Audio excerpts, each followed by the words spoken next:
એક સુંદર વાર્તા આપ સમક્ષ રજૂ કરવી છે અને વાર્તા મોકલી છે મને લેખિકા દીપિકા ચાવડાએ.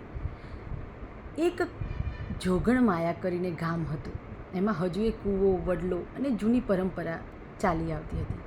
એમાં એક 60 વર્ષ જૂનો વડલો હતો.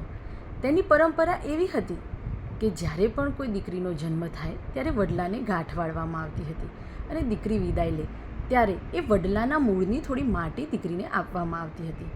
હવે ગામના એક વ્યક્તિ કાનજીના ઘરે રાધાનો જન્મ થયો. રાધાના જન્મની એટલી ખુશખુશાલી હતી કે કાનજી ભાગ્યો વડલા તરફ અને વડલાની વડવાઈઓને ગાંઠ વાળીને આવ્યો અને તેની રાધા માટે કેટલી માંગણીઓ પણ કરી. તેનું ધ્યેય ફક્ત એટલું હતું કે રાધા ખુશ રહે.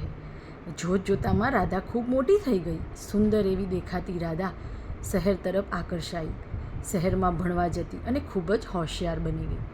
હવે એ આ હોશિયારીના વચ્ચે તેને પરંપરા વિશે કંઈ સમજાતું ન હતું.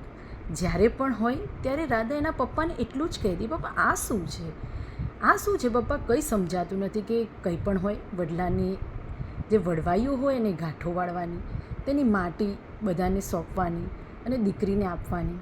તેને આ બધું એક જોવા જઈએ ને કે એક મજાક કે અંધશ્રદ્ધા જેવું લાગતું હતું કે ભાઈ જૂના જમાનાના લોકો છે એવું લાગતું હતું. જોતજોતામાં રાધાના લગ્ન લેવાયા અને ખૂબ જ ધૂમધામથી રાધાના લગ્ન થયા અને 20મી વિદાયની વેળા પણ આવી ગઈ. હવે વિદાય વખતે તેના પપ્પાએ જે વચન હતું તે પાડ્યું કે એક મુઠ્ઠી માટી રાધાને સોંપી અને રાધાને કહ્યું, બેટા તું તારા સાસરે જાય ત્યારે ઘરના આંગણે એક ક્યારો રોપજે. રાધા કહે કે પપ્પા શું છે, મને આ બધામાં વિશ્વાસ નથી. પપ્પા કહે તને આ બધું નહીં સમજાય, સમય આવતા તને બધું જ સમજાઈ જશે. હવે રાધા આ પોટલી લઈને તેના સાસરે જાય છે.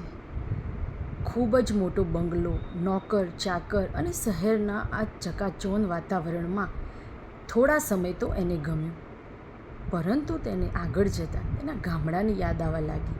તે એકલતા અનુભવવા લાગી. આજુબાજુના જે પાડોશી હોય એમની સાથે એવો કોઈ વ્યવહાર નહોતો કે જે પોતાનું મન મોટાવ ત્યાં કરી શકે, પોતાના મનની વાત કરી શકે, વાતો કરી શકે. સૌ પોતપોતાની લાઈફમાં ખૂબ જ વ્યસ્ત હતા. સમય વીતતો જાય છે. હવે એને યાદ આવી તેના પપ્પાએ આપેલ એ માટીની પોટલીની. હવે શું કરશે રાધા? શું રાધા તેના આંગણે એ ક્યારો વાવશે? અને આ જે પૂર્વજોની ચાલી આવતી જૂની પરંપરા આગળ શું રાધામાં બદલાવ લાવશે તે તો તમારે આગળ મારી સાથે ભાગ 2માં જોવું જ રહ્યું. આ વાર્તા આપી છે લેખિકા દીપિકા ચાવડાએ. ખૂબ ખૂબ ધન્યવાદ.